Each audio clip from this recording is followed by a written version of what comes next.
I just wanted to get your advice. I'm not sure whether the mortgage laws apply the same as here in the UK, which is where I'm based. However, I bought my house about 10 years ago. I've got about maybe 15 years left to pay on the house. However, my idea was to remortgage and buy to rent another property, remortgage this house and pay off this house and then live off the rent from the other. So the other rent is going to be paying off that mortgage from the other house anyway. So that's my plan. Now, I'm 50 at the moment, and I decided that I wanted to pay off this house. Well, 3 years ago, I said I want to pay off this mortgage within, by the time I'm 50 or in my 50th year. So I stopped by basically just to kind of like listen in, really. And so the laws might be quite different over there than it is here. But I bought my house on what they call a first-time buyer scheme, which is you get 30% from the local authority. And the cost of the house was 90,000. And it's just like, it was a nice little house, So it was 90,000. You get 30% from the local authority, and you're left with 60 to pay. So I'm down to 47 of the mortgage. The monthly payments aren't bad, it's pretty reasonable. However, I do want to go into get another property and just see how that works. Do you think that's the kind of like right direction to go? Well, Wayne, you've given us quite a bit of information there. So first thing I'd like to ask you, if that's okay, because you received that first-time homebuyers assistance, are you required to stay in the home a certain length of time before you sell it? So you have to stay in the house for the first 5 years. Okay. Now, if you stay in the house 5 years, you don't have to pay back any assistance. No. Oh, well then, listen, we're cooking with gas now. Right. Yes.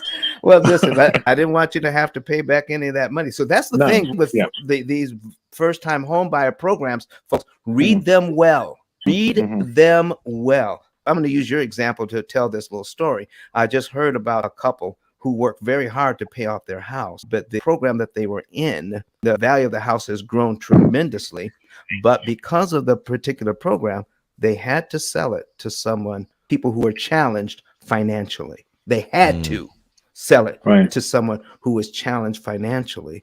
So even though the house had increased in value, they had to sell it for under $100,000 for what it was worth because of the contract they signed. So be very careful about these programs, folks, because it is another form of redlining.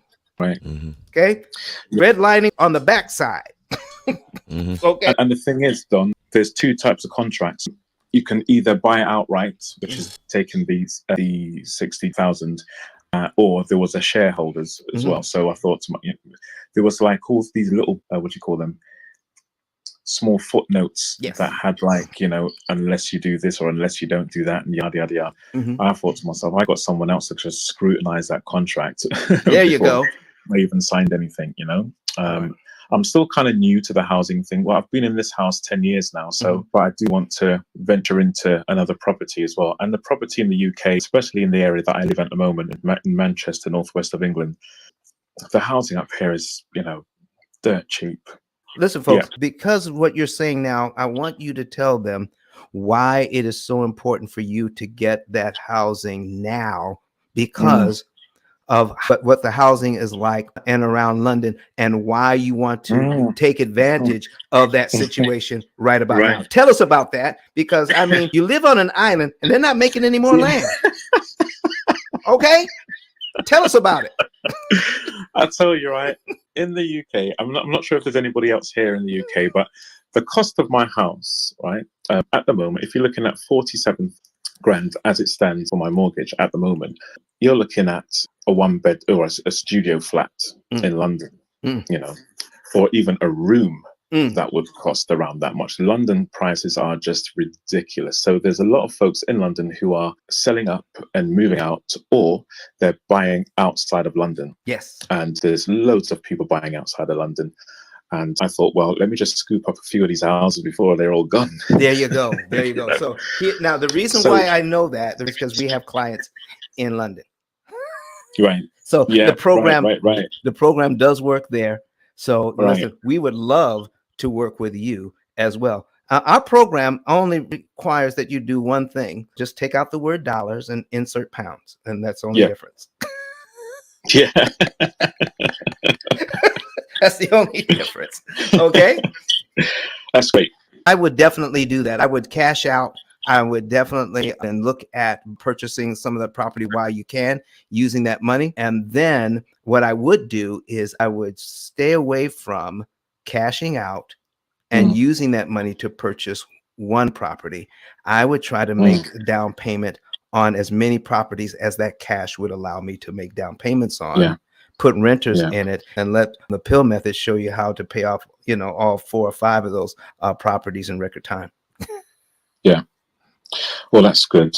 The only other thing I have to do, I'm not sure if this is going to be at some cost, but the bank that I'm with, I tried contacting them this week, actually, just to get an evaluation on my house, because it's the equity that's going to help out with this as well. The organization who refurbished the house, they did it to hotel standards. So now the house would be costing, way more than 90,000.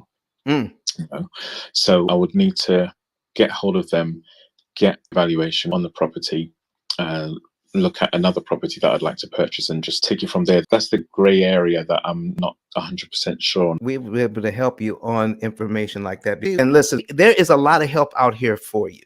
And I'm glad you came to the room. Listen, just hit us up, and then we can take this offline. We can certainly help you to do what you want to do. You've got a great start. Okay. You got a house. You've got a ton of equity. Let's see how best to manage, but also leverage it to do what you needed to do with expertise from people who do real estate investing, to make sure that you stay on the right side of things. And then we'll come in and help you to not only manage the loans correctly, but make sure that you can, what's called the BRRRR method. We call it the PILL BRRRR method. BRRRR means buy, rehab, rent, refinance, and then redo. Okay. Come on now. You go buy, rehab, rent, refinance, and redo. Now we come in on the refinance. We call this the PILL BRRRR method, because generally it takes about 10, 15 years to get enough equity to redo the refinance part, to get enough cash out to make it worth your while.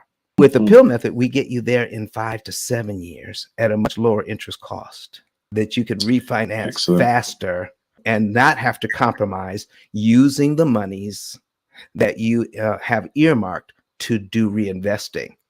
All right. So we're going to show you how to use a small portion of the rents, not a big portion, just a small portion of the rents, to accelerate the way that you accrue equity in those properties, 5 to 7 years, then cash out, refi, and start this process all over again. And you say you're in your 50s? Just turned 50 this year. All right. Let's say by the time you're 65, the queen would come to you to get a loan. She needs to, I'm playing. All right. I love it. I'm playing. All right, sir. Thank you so much for coming to the stage. Thanks so much, Don. But Don has some valuable information that can contribute to the quality of a person's life. And it only costs you a few dollars. It's his book. Why not get that? I'm going to go through the PILL method myself with some of my investment properties. So I'm going to link up with Don, and then I'm going to sit down with him, show him my investment portfolio, and see how I can eliminate interest.